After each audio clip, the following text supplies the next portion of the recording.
Magandang buhay po sa ating lahat, sa ating mga kaguro. Narito po muli, Maestro Sunny, para sa aking YouTube channel, Maestro Sunny TV. Pag-uusapan po natin sa araw na ito, ang paggawa ng proposal ng in-service training for teachers. Ayan.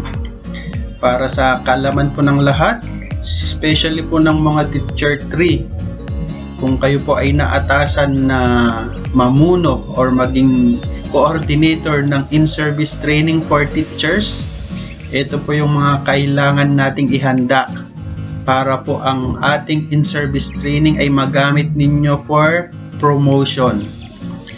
Ito po isa sa mga kailangan pag nagpa-assess po tayo ng papel sa Master Teacher's position. Yan, umpisahan po natin pero bago po ang lahat, sana po ay mag-like kayo, mag-subscribe at mag-view sa aking YouTube channel. The primary purpose of in-service training is to enable teachers to acquire new understanding and instructional skills. It focuses on creating learning environment which enable teachers to develop their effectiveness in the classroom. So ayan po yung purpose. Kailangan po nating magkaroon ng in-depth understanding with regards to instructional skills para po ma-develop ang ating effectiveness not only in the classroom but in the whole school as well. So yan po. Ito po ay 2020 in-service training proposal. So ang una, bago po tayo magkaroon ng in-service training ay kailangan po nating i-assess ang teacher's need. So meron po dito sample teacher's need assessment survey checklist para po makuha natin yung mga kailangang topic, yung mga needs ng teachers. So bawat school may kanya-kanya tayo pong needs. So depende po sa need ng school, pero ito po ay example, isa sa mga attachment pagka ginamit po natin ang papers for promotion. Ayan. Siyempre, una po dyan ang background information for teachers. May mga katanungan po dyan, pero ito po ay ginawa ko sa Google Form. So sa link po sila sumagot para makuha po yung needs ng teachers. Po yung development needs. So naka-anchor pa rin po siya sa PPST or Philippine Professional Standards for Teachers, yung atin pong 7 domains: content, knowledge and pedagogy, learning environment, diversity of learners, curriculum planning, assessment and reporting, community linkages and professional engagement, and professional growth and professional development. Pero naka-anchor din po siya sa new normal. Kasi iyan po ang pangangailangan natin as of today sa LMD po. Sa LMD course for teachers, naka-anchor din po siya doon. So next po ay kailangan po natin gumawa ng proposal letter or asking permission from the Office of the School Superintendent. Siyempre, para po yung ating papers ay maging valid. It should be approved by the SDS. Now, kung hindi accessible o kung kasi minsan medyo mabagal o matagal, ang pagbaba ng approvement sa division office kasi sa dami ng mga sinasubmit din po doon, pwede rin po sa the district supervisor tayo magpa-approve. So it's either of the two, pwede po natin gamitin yan.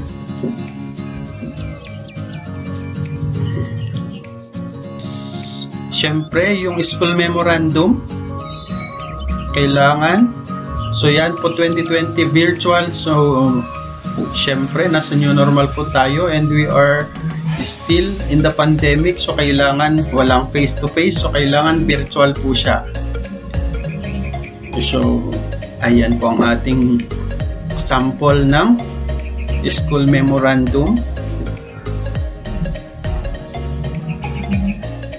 Then, ito po yung proposal itself.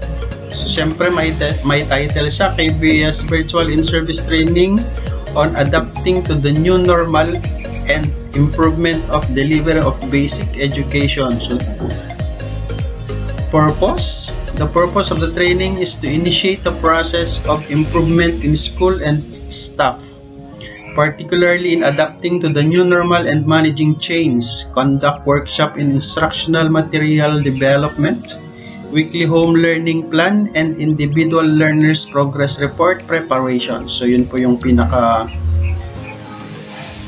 main objectives or main purpose of the training. Siyempre may rationale siya. To fully support the continuing professional development of the teaching personnel based on the principles of lifelong learning.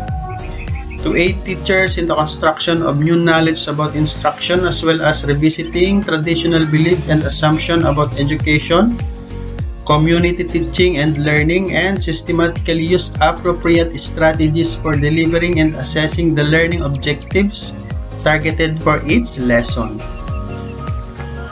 Then, logistical and budgetary requirements. Dapat meron din po yan kung saan manggagaling ang funds, kung ilan ang number of participants. So, kami ay 229.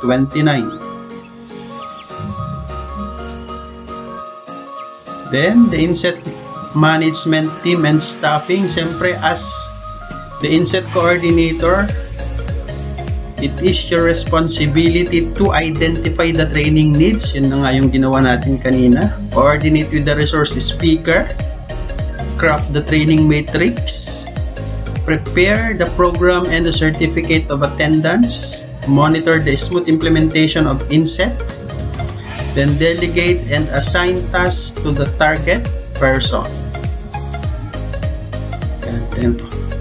So, ikaw ang maglalagay po sa facilitators, sa resource person or speakers, documenter, katame, yan po yung ating evaluation. Then, consultant and process observer. So, dapat meron din po siya para po complete. Then, monitoring and evaluation. So, kailangan po yung ating proposal ay approved ng Schools Division Superintendent or the District Supervisor. Then, may program management team, facilitators and speakers. Ayan. Then, committee chairpersons. So, kung yung mga mamamahala sa ating inset, sa progress ng ating inset. Yan, dapat complete. Professional development to support teachers is our greatest needs. It's important to scaffold what is expected to teachers as much as it is of students. That is according to Michael Sugero. Ayan. That's it. So, ito po yung sample. Yung matrix po, ilalagay ko na lang po dun sa proposal. Kung gusto nyo pong makakuha ng soft copy, comment lang po sa aking YouTube channel ang inyong email address para ma-send ko po sa inyo. Lahat po yan, lahat po ng parts para po maging guide ninyo, maging guide natin sa paggawa ng proposal ng in-service training for teachers. So with that, yan, sana po mag-subscribe kayo sa aking YouTube channel.